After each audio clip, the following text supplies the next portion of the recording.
Coming up this week on Ride the Lightning, the Tesla Motors unofficial podcast, Model X pricing info is revealed, including a secret Easter egg option I'll tell you how to get. Plus, dealers hate selling EVs and your calls from the Ride the Lightning hotline.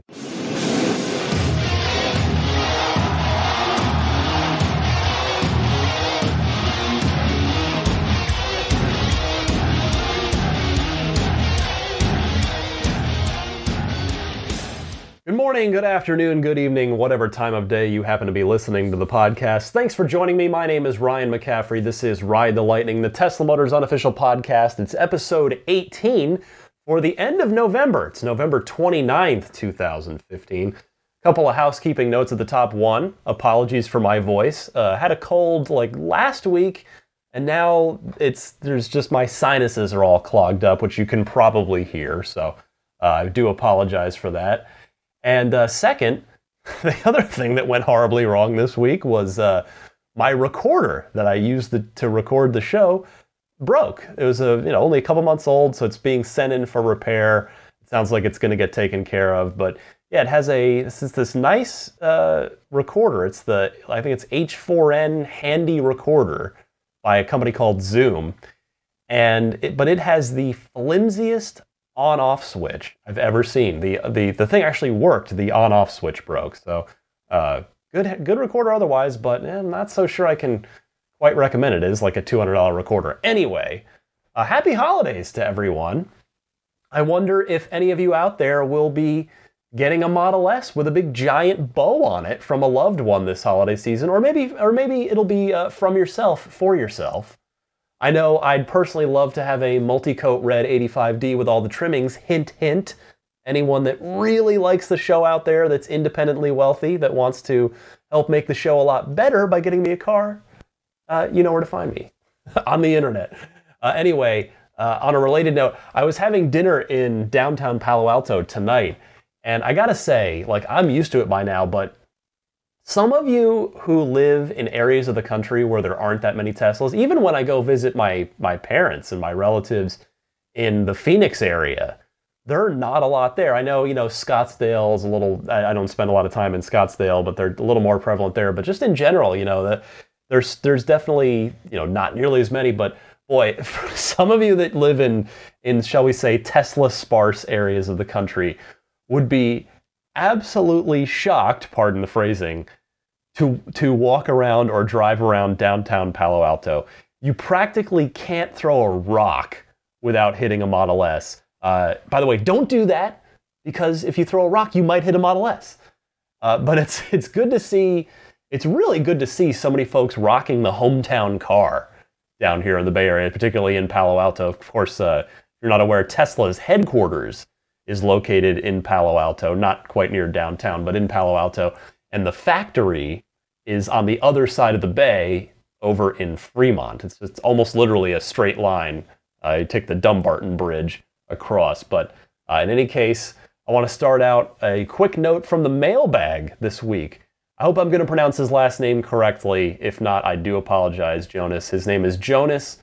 It's either Clausen or Clausen. I'm going to go with Clausen, because I think Clausen would be with a K. Anyway, he writes and it says, "Hi Ryan, I love the podcast and really appreciate the work you put into keeping me up to date with all the Tesla and EV news. Like you, I plan to put down a deposit for a Model 3 in March. I won't be going for a SIG model because reliability is tantamount to me. I know how production goes, etc., etc. What I do want in my Model 3 is maximum range. 400 miles would be good for me. You see, I like to travel and camp and explore, and with only 200 to 300 miles of range, road trip options are severely diminished. So my question is, when do you think Tesla will achieve a battery pack and vehicle with 400 miles of range?" Excellent question, Jonas. I think I may have covered this in the past, but maybe not explicitly.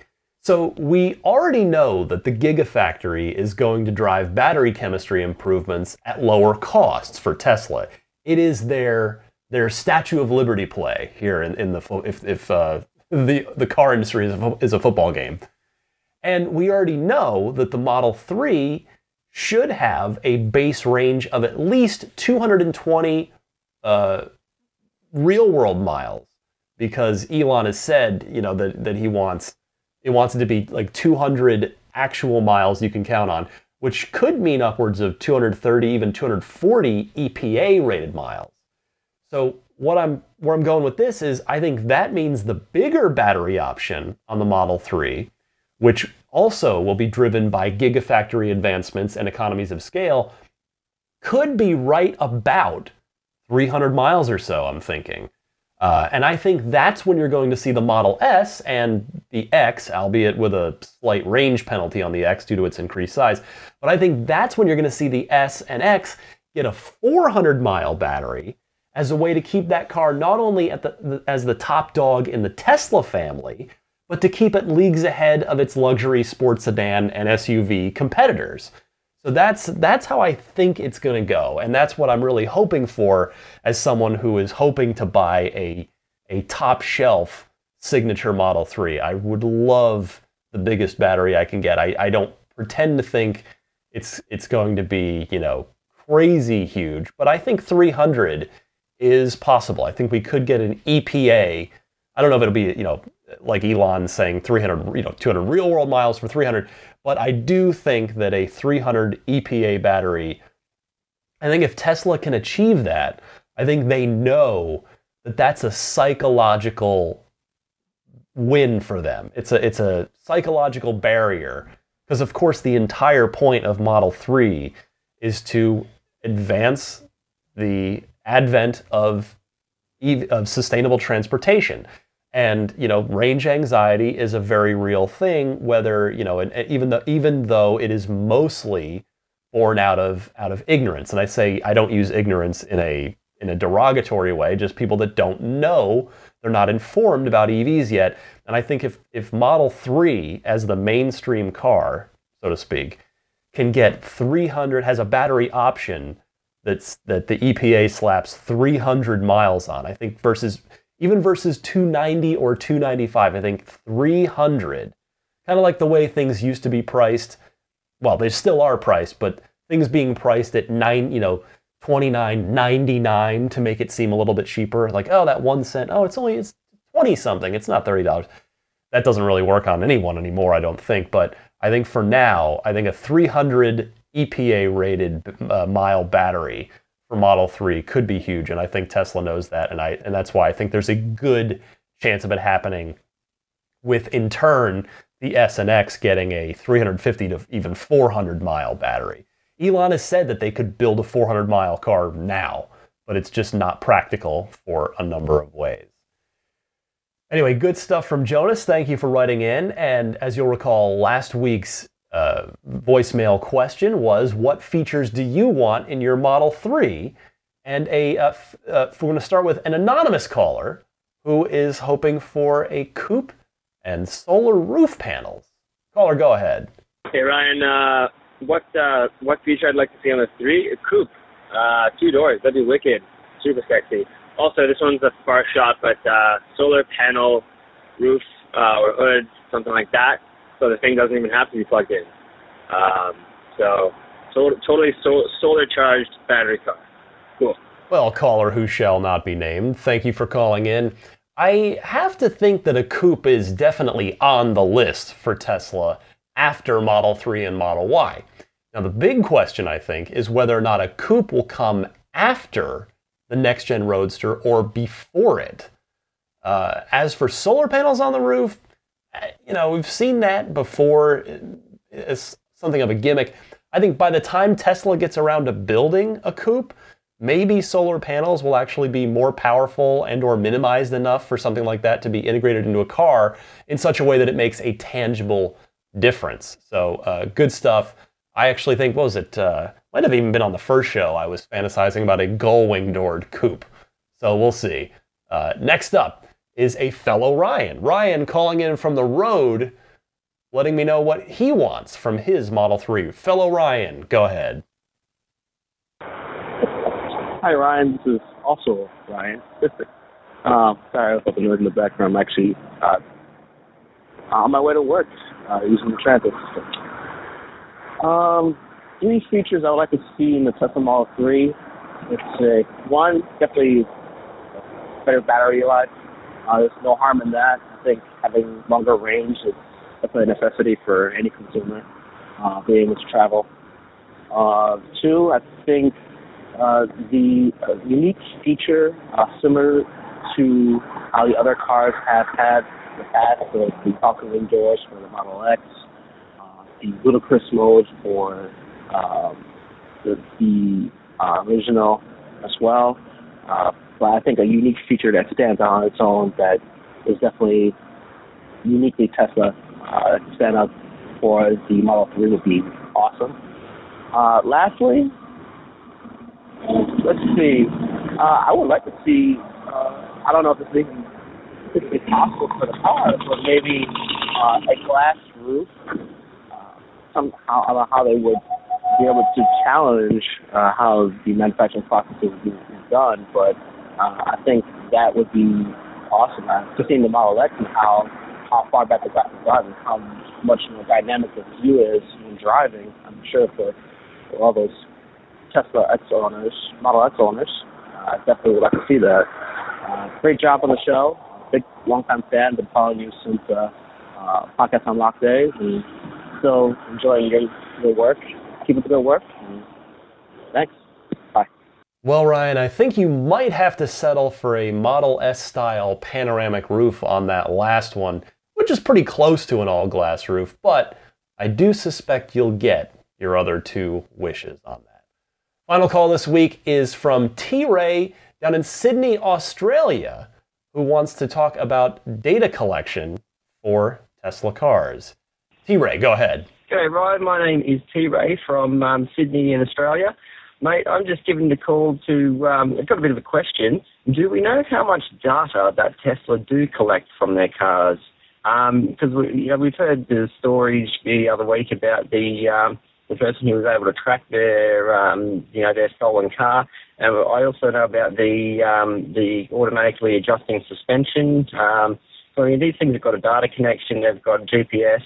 I just think it would be really interesting to know what kind of data that they do store about the cars and the owners' habits and things like that. So that'd be great if you could touch on something like that. Thanks, mate. Well, T-Ray, we know that they're collecting reams of autopilot data, auto steer to help the cars learn the roads better, learn the lanes better. And I suspect that they track a lot of traffic-assisted cruise control data in things like panic stops as well, both the automatic and the manual kind, as well as other things like that for safety studies. And I also have to imagine that they study any and all data that they can from accidents, wherever possible. Now, it just goes back to, again, the built-in wireless connection with every single car is, as I've talked about before, just such a key way that Tesla can adapt and learn quickly and improve the product at light speed, or rather, I suppose in Tesla's case, ludicrous speed, compared to the glacier-like pace of traditional automakers. That wraps it up for this week's Hotline. If you'd like to dial in, leave a message, you can do so anytime. Got a question, comment, discussion topic for the podcast? The toll-free number that you can call anytime, day or night, is 1-888-989-8752. Possibly a slightly easier way to remember it. 1-888-989, and then the stock symbol, TSLA. And I remind you that if you know someone special with an upcoming birthday, anniversary, graduation, or some other special occasion, you can give them a unique gift of recorded voices from friends and family telling them why they're special. The recordings can be podcasted or put onto a keepsake. Visit lifeonrecord.com to learn more. Be right back with this week's news.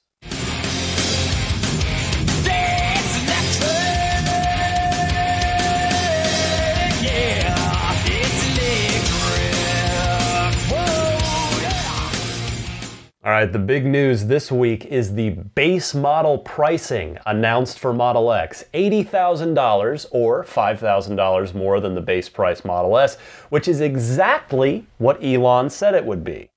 Furthermore, those already on the general production reservation list have been invited to configure their cars for batching and production throughout the first half of 2016. Now, P90Ds will be built first, then 90Ds, and then 70Ds. This is, of course, absolutely unfortunate for 70D or even 90D customers who've been on the list for longer than P90D people, but fair or not, this is what happened with the Model S, and in fact, with the D cars. When the Ds hit just over a year ago, back in the beginning, the P85s and 85s were built first, then the 60s, and then the handful of 40s that were promised were fulfilled before Tesla pulled the plug on them, of course. And then with the Ds, it was the P85Ds first, then the 85Ds after that, and of course the 70D didn't exist yet. But here's a big one, by the way. Now this is the next bit of this news. Here's a big one for you Model X customers. If you have not seen this already, take note of this. This was discovered by Tesla Motors Club forum user Engel, credit to him, after he had a phone call with Tesla. Now, production Model X's, as you may know, have a 48 amp onboard charger, which, isn't necessarily ideal if you were planning to or already have a high-powered wall connector with an appropriate circuit in your home to charge the car. Signature models apparently all have a 72 amp charger, but an upgraded onboard charger is not available in the configurator for general production cars, or so you think. Get this, if you're an X reservation holder and you have access to the configurator, go ahead and load it up now. Pause this, load it up. Now, okay, are you back? You're in there? Just type on your keyboard with the configurator on your screen in the active window you're in. Type charger, CHARGER on your keyboard. And as you should now see, a $1,000 option for a 72 amp charger will magically appear. It's an Easter egg for an option on the Model X. Very, very odd that they're hiding ways to spend money. Also take note that, unlike the S, the X's onboard charger cannot be upgraded later. It is a one-time only choice, so be sure you choose wisely. Now, Tesla obviously thinks the majority of their customers won't use it. That's why they're hiding it. I mean, hell, going back to our hotline question about what kinds of data Tesla pulls, I'm sure Tesla pulls charging data for all the cars, and thus they know how often people use high amperage chargers, which is probably why they yanked the dual charger option from the Model S configurator in the first place. And now if you want it on your S, you have to, on a brand new S, you have to get it done as a post-delivery upgrade at a service center if you really, really want it. So I would definitely expect Model 3s to roll out this same way at the end to apply this to the future for those of you like me that are waiting. I mean, not only does Tesla's history suggest that they'll sell the highest profit margin cars first, but we also know that the Gigafactory won't be fully operational when the Model 3 first releases, and thus Tesla likely won't be realizing all of their economies of scale benefits at that time. Therefore, they're probably going to want to get the high profit margin cars out the door first on Model 3 as well, but hopefully, given how many Model 3s that they hope to make, now remember, it won't be hundreds of thousands per year right away, they're going to ramp up to that, but they're likely going to be starting with more than the S or X did, and they're going to ramp up faster. It won't be as long, hopefully it won't be as long of a wait for those Model 3 folks who do pre-order in March, which is when, I plan to, a lot of people plan to, and for those people that want a lower spec car, hopefully your wait will not be as long, but it is something to be aware of with Model 3. If you're going to get on the list right away, but you want the base model 35,000-ish car, be aware that the higher option cars and bigger battery cars are likely to get built and delivered before yours. Next up this week, the only really other super interesting bit of news, I thought, this was sent to me. I want to thank John Reinert from nearby Cupertino, California, down in Apple territory. He emailed me a link to a New York Times story this week, and I know you're rolling your eyes already like, oh no, what is the model? What has the New York Times been saying about Tesla now? But this was actually not really about Tesla. It was a very, very interesting piece about the hell that many EV buyers, non-Tesla EV buyers obviously, have gone through in trying to buy non-Tesla EVs from traditional car dealers. And get this, how the dealers are often incentivized to not sell them either outright or sort of in a roundabout way, where it takes longer to educate the customer, so it's longer, they're spending longer that they with that customer that they could just be with somebody else selling them a gas-powered car quickly. And in some cases, according to this piece, these dealers actually try underhanded tactics to not sell EVs. I highly encourage you to read the piece. And obviously, I mean, this is unfortunate, and it says to me a couple of things. First, when the fact that Tesla was extremely wise to set up their store network the way they did from day one, from the absolute ground up that they have set it up this way. They rethought how a car buying experience should be, and they did something about it. Even if they've had to fight the NADA establishment, the dealers associations along the way. I mean, if Tesla had tried to set up shop through traditional dealers the way that, for instance, again, to refer it back to my own experience, the way that DeLorean Motor Company, which was the last major American attempt at a new car company, did, because of course back then, there was nothing, we could never even conceive of something like Tesla, the Tesla store or the Apple store. But if Tesla had had to go through, partner with existing dealers, like visit your tri-state Audi, Volvo, Tesla dealer today. I mean, Tesla might not exist if they had to go through traditional dealers because of this exact thing that's going on with other car companies. It's just insane what's going on, and the fact that the article sort of writes up a number of examples of how the buyer knows more about the car than the dealer does, than the sales rep at the dealer. It's crazy. It also leads me to wonder what Chevy is going to do with the Bolt. I mean, the Bolt is coming. It's due in 2017. We'll see if it actually makes it then, just in the same way the Model 3 is due in 2017.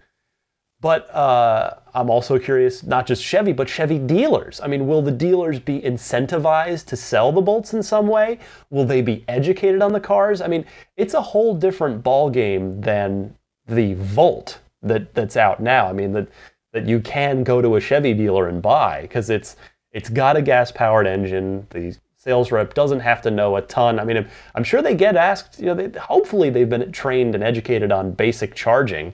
But with only a 35-mile range battery, I think the new ones have, 45 or 50.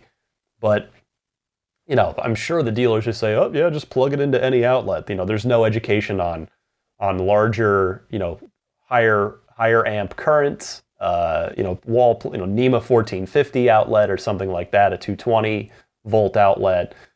But yeah, what is Chevy going to do? And what are those Chevy dealers going to do? I mean, this could end. I hope somebody at Chevy's reading this New York Times story and starts to implement a solution ahead of the Bolt, so that the Bolt is not undermined from day one as a result of the middleman in this, the dealer, just pulling the rug out from the whole thing. So interesting stuff from the New York Times. Be right back. We'll wrap up a couple things and then be on our way on this Turkey Day weekend here in the U.S.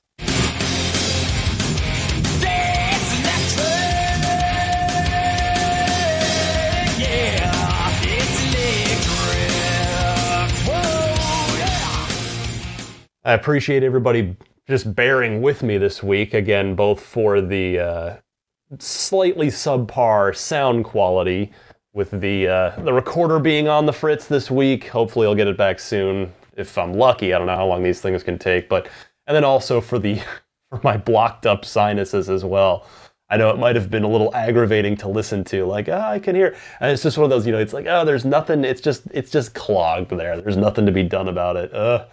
In any case, I remind you that you can follow me on Twitter at @DMC_Ryan. You can always email the podcast which is teslapodcast@gmail.com. If you're a video gamer, check me out at my day job at ign.com, where we're covering, everything, video games, all the fun sort of entertainment kind of stuff, movies, TV. We got a lot of Star Wars stuff going on right now with, of course, The Force Awakens imminent. I would humbly request that you, now with the holidays upon us, check out my t-shirt website, which is nerdstyles.com. I've got a good handful of video game and geek-inspired t-shirts over there that you can check out, purchase. And be sure to subscribe to Dave T's weekly Tesla newsletter. It is fantastic. You can subscribe for free at teslaweekly.com. And a final reminder, again, you can now listen to this podcast in your Model S via TuneIn. Just search for Tesla Podcast and then be sure to follow it right in the car so that you can easily find it once again. I want to thank everybody for listening. This has been Ride the Lightning, episode 18 already, for November 29th, 2015. We're into December, starting next week. Thanks so much. Have yourself a fantastic week. Happy motoring.